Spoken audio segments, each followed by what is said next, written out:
हमारे साथ हरियाणा अनुसूचित एवं पिछड़ा वर्ग संघर्ष मोर्चा के राष्ट्रीय अध्यक्ष जी मौजूद हैं। सर, पहले तो अपना नाम बताइए। राम सिंह चनालिया, प्रदेश अध्यक्ष, हरियाणा अनुसूचित एवं पिछड़ा वर्ग संघर्ष मोर्चा अम्बेडकर एवं अखिल भारतीय वाल्मीकि महापंचायत, प्रेसिडेंट हरियाणा एवं राष्ट्रीय वंचित एकता मंच मेंबर। सर, जिस तरीके से ये जो पूरा प्रकरण सामने आया, किस तरीके से देखते हैं आप?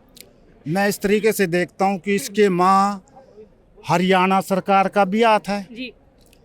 जब भाई पूरण कुमार, स्वर्गीय पूरण कुमार जी को मैं सबसे पहले श्रद्धांजलि अर्पित करता हूँ। और उसके बाद स्वर्गीय पूरण कुमार जी को इतना प्रताड़ित किया गया कि किसानों के ऊपर गोली चलाने के लिए इसको बोला गया जी। बिन्नों ने कहा कि एक भी गोली चलाने से इनकार किया, इसको मजबूर किया गया और मजबूर करने के माँ यहाँ तक प्रताड़ित किया गया। उसको जितने 15 ISIP ऑफिसर हैं आज तक उनको गिरफ्तार नहीं किया जब सुसाइड नोट में है।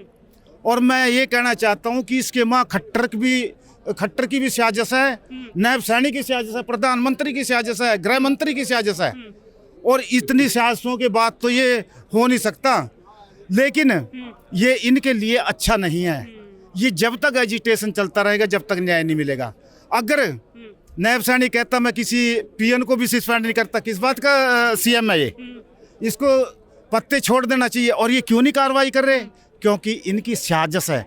जब भाई पूरण कुमार जी ने अपने क्या नाम लेकर ये जो उसके साथ हादसे उनकी क्या नाम लेकर कंप्लेंट दे दी, क्यों नहीं कार्रवाई करी? और अभी कुछ दिन पहले खट्टर जी कहते कि बाबा साहब अम्बेडकर ने नहीं संविधान लिखा, ये तो चेयरमैन थे। ये जब बाबा साहब अम्बेडकर से नफरत करते हैं तो दलित समाज, पिछड़े समाज से कितनी नफरत करते हैं। CGI BR गोई के ऊपर जूता फंकवाया, किन्ने फंकवाया, इन्ने फंकवाया। अगर इस सरकार के अगेंस्ट कोई बोलता है या उसके ऊपर झूठे केस या उसका मर्डर कराया जाता है, इसको एनकाउंटर कराया जाता है। लेकिन मैं कहना चाहता हूं कि अगर जो भी इस सरकार के अगेंस्ट बोलता है, यहाँ जंगल राज चल रहा पूरे देश में, जो भी इनके अगेंस्ट बोलता है ना, और अगर कोई ऐसा हादसा होता है उसके साथ उसकी हत्या की जाती है, उसका एनकाउंटर किया जाता है और उसका ये केस बनाए जाते हैं झूठे, उसका जिम्मेवार प्रधानमंत्री भारत सरकार होगा, गृह मंत्री होगा और मुख्यमंत्री हरियाणा और खट्टर होगा और पूरी पुलिस प्रशासन होगी। और ये मत समझें कि कुछ देख नहीं रहे हो, परमात्मा देख रहा, सच्चे पातशाह देख रहा। समय इनका भी आना है। और अगर इस पूर्ण कुमार केस को दबाया जा रहा, अब हाई कोर्ट में केस लगाया, हाई कोर्ट में केस लगाने से तो ये जो हरियाणा सरकार ने अपना वो भेजे ना, वो कहते हम इसकी जांच कर रहे हैं। ये जांच करेंगे जो क्या न लेकर PN को सस्पेंड नहीं कर सकते। इससे बेटर तो ये है कि 8 बार का विधायक अनिल विज, उसने डायरेक्टर तक क्रिमिनल नजर आए तो उनको भी सस्पेंड कर दिया। मैं तारीफ करता हूँ उसकी पार्टी का, नहीं है फिर भी तारीफ करता हूँ। ये तो डम्मी क्या न लेकर CM। तो फिर क्या लगता है कि नायब सैनिक का CM अनिल विज को होना चाहिए था? अनिल विज को होना चाहिए था, जबकि 8 बार का MLA है। लेकिन ये RSS की सोच है कि RSS के बंदे को बनाते हैं और दलितों के ऊपर, पिछड़ों के ऊपर अत्याचार कराते हैं। अब भी आपको पता लगे होगा कि लाठर की मिसेज कह रही है कि मेरी और भाई पूर्ण कुमार की संपत्ति की जांच होनी चाहिए। लेकिन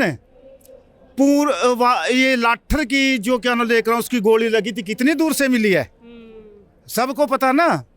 इसलिए इनकी नहीं, एक कांस्टेबल से लेकर DGP तक की जांच हो। और नहीं तो ये सरकार क्या नाम लेकर इनके पास से ही करा रही है। और इसके लिए अच्छा नहीं, इनके माड़े दिन आएंगे। मैं गोई साहब से, BR गोई जी से हाथ जोड़कर प्रार्थना करता हूं कि सारी पार्टियां, उनका धन्यवाद करता हूं जो इस केस के मां साथ दे रही हैं। और पूरी जितनी की जितनी पार्टियां और सभी संगठन है वो कह रहे बैलेट पेपर से इलेक्शन होना चाहिए। कि CGI महोदया एक बार बैलेट से इलेक्शन के आदेश कर दो, आप सुप्रीम पावर हो। अगर इनकी 40 सीटें भी आ जाना तो जो कहेंगे क्या ना लेकर वो करने के लिए तैयार हैं। ये सर, हरियाणा के सीएम नायब सैनी पर सवाल उठ रहे हैं, लेकिन वो खुद भी तो ओबीसी समाज से आते हैं, तो क्या लगता है न्याय कर पाएंगे कि नहीं? मैं न्याय नहीं कर पाएंगे। मैं एक और बात कहना चाहता हूँ, पत्रकार महोदय, मैं एक और बात कहना चाहता हूँ। जी जितने एससी के एमएलए बैठे हैं, जी अगर उनकी बात नहीं मानता, वही दलितों के ऊपर अत्याचार करा रहे। अगर उनकी बात नहीं मानता, उनको रिजाइन देना चाहिए। अगर ये रिजाइन नहीं देते ना, हरियाणा के वहाँ बड़का दिखाएं कहीं पे भी, इनका वह स्वागत किया जाएगा ना, ये याद रखेंगे। यही करा रहे हैं। और जितने एमपी हैं, क्यों नहीं क्या लेकर इनके ऊपर एससी बीसी सिखों के ऊपर, मुसलमानों के ऊपर हमले करने से रोकते, ये करा रहे हैं। और इनके लिए अच्छा नहीं, इनका वो हाल होगा ना जैसे लखी शाह बंजारा कुत्ते नु मार कर रोया था, ऐसे रोएंगे। सर, आईपीएस वाई पूरण कुमार के परिवार से मिलने तो बीजेपी के बड़े बड़े नेता गए, लेकिन आज अंतिम अरदास में यहाँ कोई नजर नहीं आया। ऐसा जी अगर नहीं भी नजर आया ना, तो उनकी सोच है, वो उनकी सोच है। लेकिन पूर्ण कुमार जी को न्याय मिलेगा, मिलेगा, मिलेगा। और मैं ये भी कहना चाहता हूँ BR गोयल CGI जी से कि ऐसा कानून भी है जिसके अगेंस्ट FIR दर्ज होगी। अगर किसी गरीब आदमी के, किसी किसान के, किसी ऐसे बंदे के नाम FIR दर्ज हो जाती है, अब तक के ठा के अंदर ठोक देते। ये RS की सरकार है। और ये कहते हैं गोलियां मरवा का, कहते हैं वो अतीक अहमद का यूपी में गोलियां मरवा का कही जय श्री राम। सीता का नाम क्यों नहीं लेते? क्यों वाल्मीकि आश्रम में रही हो दलित होगी श्री राम? ये इन्हीं की चाल है। ये बीजेपी ही करवा रही है सारा कुछ। यही गोलियां मरवाते हैं, यही सब कुछ कराते हैं। चलिए, तो जिस तरीके से आईपीएस वाई पूरण कुमार का एक प्रकरण सामने आया है, हरियाणा की सरकार खुद सवालों के घेरे में है और न्याय को लेकर जो जनता उनकी तरफ देख रही है, अब खुद सवाल उठने लगे हैं कि वो किस तरीके से इसमें आगे काम करते हैं। Day to day news Bharat पर ऐसी ही खबरें आपको दिखाते रहेंगे। बने रहिए चैनल के साथ और day to day news Bharat को लाइक, शेयर और सब्सक्राइब करना बिल्कुल भी ना भूलें। नमस्कार।